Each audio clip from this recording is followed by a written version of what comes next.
I hope you're all fine and your life is kicking. Today the topic for today's discussion of classes is overview of management.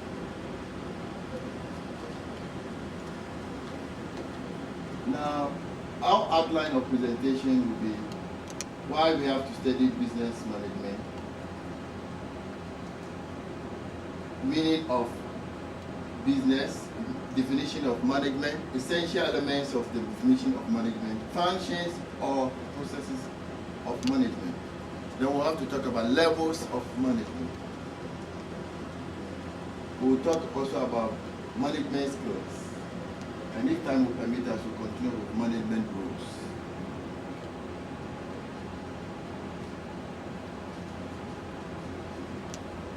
Now, would somebody tell me why he's going to study business management? Yes. Okay. We have several reasons for studying business management. One of such reasons is that managers are universal. And that means that all over the world, we have managers playing a lot of roles in various organizations. Hence, we have to study business management because the work of managers is so all over the place. And then in other ways, we also have to study business management to improve our common sense. Now, it is always said that common sense is common, but sometimes it's not common. So with the study of business management, it's going to enhance the improvement of common sense. That is, if you want to start a business, nobody tells you what you must do because you have the knowledge in business management. It's going to enhance your common sense. In addition to that, we are saying that we are studying business management so that we can learn from experiences, because it is said that through experiences we can know what happens in the past and learn from it. Then we also depend on societies for decision. Societies are making decisions for us, whether we like it or not. For instance, we have the ECG, Electricity Corporation of Ghana. It comes out that in the morning there will be light off, and we have to abide by it. And having this at the back of our mind, it makes us prepare for whatever we want to do, because we have to depend on what the organizations are saying. In addition to that, sometimes we find ourselves in managerial position when we haven't studied management. So the study of business management will help us occupy managerial positions. Well, the meaning of management. Now, management has been defined by several authors. Management has been defined by several authors. Among these authors is David Van Vleet, who defines management as a set of activities directed at efficient and effective utilization of resources in the pursuit of one or more goals. So that is the definition. We have a set of activities in the organization which will help us enhance effectiveness and efficiency of our resources. The resources like raw materials, the input that we use for production. Okay. In addition to this definition, we have another person, Richard Daft, 2001, defines management as the attainment of organizational goals in effective and efficient manner through planning, organizing, leading, and controlling organization resources. Right? So we are talking about management being planning, organizing. What does it mean to plan? Plan means a course of action. Okay.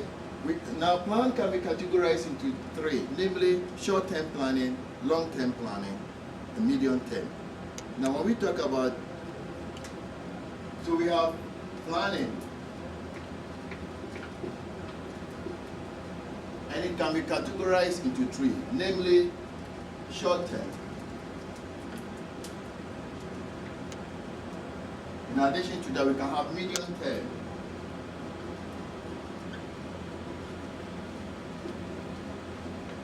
And then we have the long-term planning.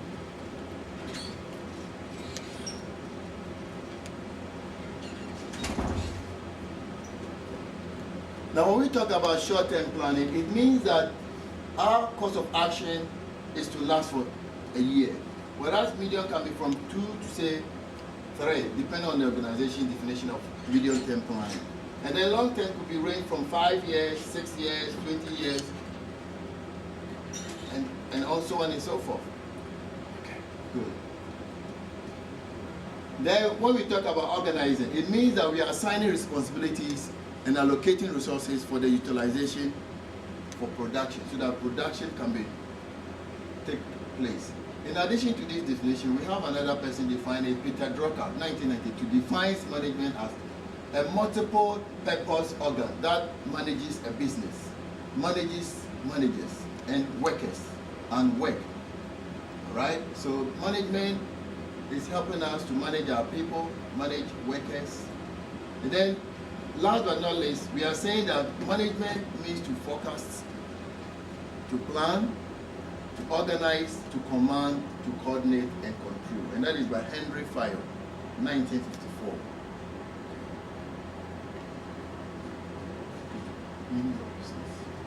Yeah, that's nice. No, it's not. Very good. Well done. Now let's see a more better meaning of business. Business is an organization, entity that provides people with the things they need for the purpose of making profit. So somebody is making business, he has a view of making profit. Somebody stand by the roadside, roast plantain with granite, sell to people, and he's doing it with the intention of meeting people's needs at a profit. Okay. The news vendor by the roadside sells to pedestrians and makes some profit. So he's supplying people's needs as well as making some profits. Okay. Now we'll continue and we'll talk about management process or management functions. And with management process, we are going to talk about planning, organizing, leading, and controlling. Now, management has a duty to plan, to organize, to lead, and to control. Now, planning here means that we have a course of actions. We have course of actions, which can be categorized into three: short-term planning, medium-term planning, and long-term planning. Now, we are planning to last for a year, or we are planning to last between 2 to 3 years. And then we are doing long-term planning. We are planning from 5 years onwards. So that is planning.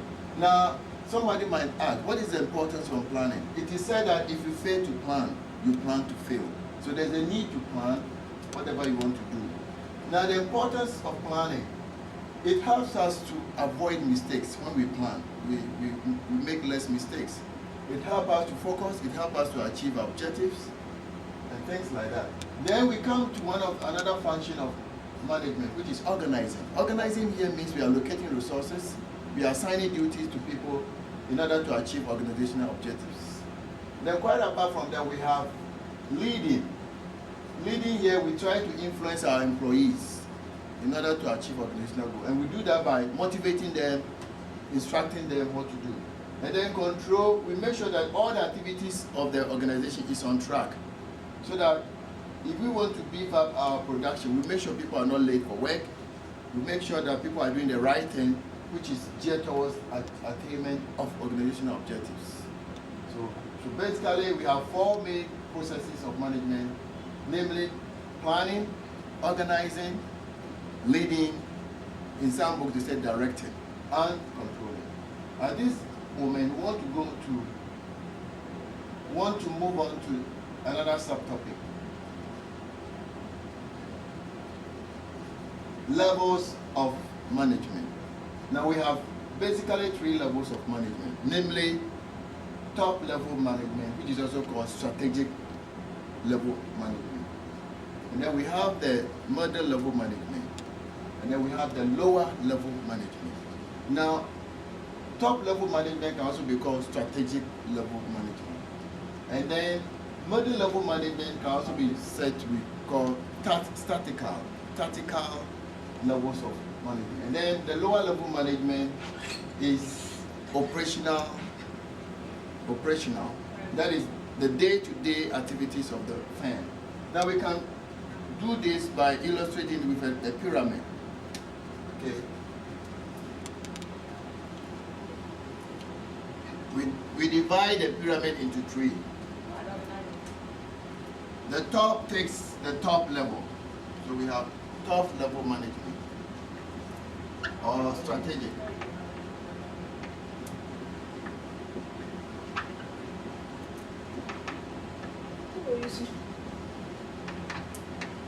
Then the middle one, like we said, is the middle level management.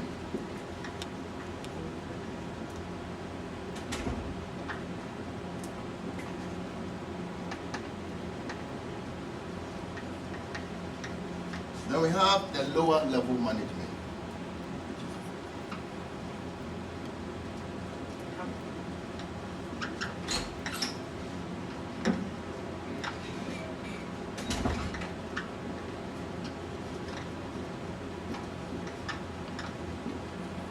Now, as I said already, the top can also be called strategic. Now, what do? Top level management, what do? They formulate the policies and the practices for the organization. And then the middle level management take the form of supervisors, heads of department, okay? They will make sure that the decisions and the policies of the top level management are expedited, or in other words, they are implemented. And then the lower level management are more or less junior staff who carry on the day-to-day activities of the firm, which reflects the objective of the organization, all right? So that is the levels of management, which can be categorized, like I said, top level management, middle level management, and lower level of management. Is it clear? I hope you are following. Good. We want to talk about management skills. Now, management, as we've defined already, says that management is getting things done through people and other people. All right? And management should have a skills, and these skills can be categorized into three, namely technical skills, conceptual skills, and human skills. Now, technical skills have to do with ability to fix issue of technology, okay? And it comes about as a process of long training and practices. And they take the form of technicians, musicians, artisans. They normally practice technical skills. They make use of technical skills. Then conceptual skills are used by top level management. Ability to be able to figure out problems of the organization and suggest solutions. You should have that skill of pinpointing problems of the organization and suggesting solutions to them. The human skill has to do with interacting with people. Managers interacting with people to get feedback from them. So such people are supervisors, heads of department who interact with their subordinates in order to get ideas from them. So those who have human skills are those who can communicate better, who can interact, mix free with people. They are very sociable, and they make sure that people are free and be able to communicate their ideas. All right. Now, having said that, we want to talk about management roles. What roles are management to play? Can be categorized by, or can be categorized into three, namely interpersonal role, informational role, and decisional role. We pick them one by one. Okay, so we have interpersonal role. Under interpersonal role, we have figurehead, we have the leader role, and we have the liaison role. The liaison is more or less a public relation who relates within the organization and the public. It brings information to the people outside the organization in order to get them to patronize their goods and services. And then we have informational role. Under this, we have the monitor role, we have the disseminator role, and we have the spokesperson's role. Monitor here, it means he tries to control the activities of the organization. He makes sure that things are on track. The disseminator role, all right? Here it means that he's going to share information. He wouldn't hide information. He makes sure that the information are shared. And then this person becomes the mouthpiece of the organization. He speaks for and on behalf of the organization. All right? Good. So in addition to that, we have decisional role. Decisional role. Under decisional role, we have people or managers performing the entrepreneurial role. He is the same person, disturbance handler role, and the resource allocator role, and the negotiator role. Now, he is going to combine the factors of production, namely land, labor, capital. in producing goods. Should there be any unrest in the organization, he's the one who handles the unrest. Make sure that there's no disturbances, because disturbances, as we know, will hinder productivity at the workplace. And then he's the type of person who allocates resources. He makes sure that resources are given to people who must work with it so that we achieve organizational goal. Now, workers are crying for increment of salary. He negotiates on their behalf. He goes to the tripartite committee and on their behalf, he negotiates for salary increase or improvement of conditions of service. Good. I hope you are getting the studies. All right? We want to talk about the managerial tax. What is a tax? Can anybody tell me what a tax is? A tax is a piece of work that must be accomplished. Okay? And the manager has basically 5 tasks, namely managing work, managing organization and facilities, managing people, managing production and operations, and managing the environment. See, so the manager has a lot of roles, but basically he has five of these tasks. He makes sure that work is managed, all right? He makes sure that people are doing their work as expected. He makes sure that the work is being accomplished, the task for the day is accomplished, so that the organizational objective can be achieved. Besides that, he manages organization. And what the organization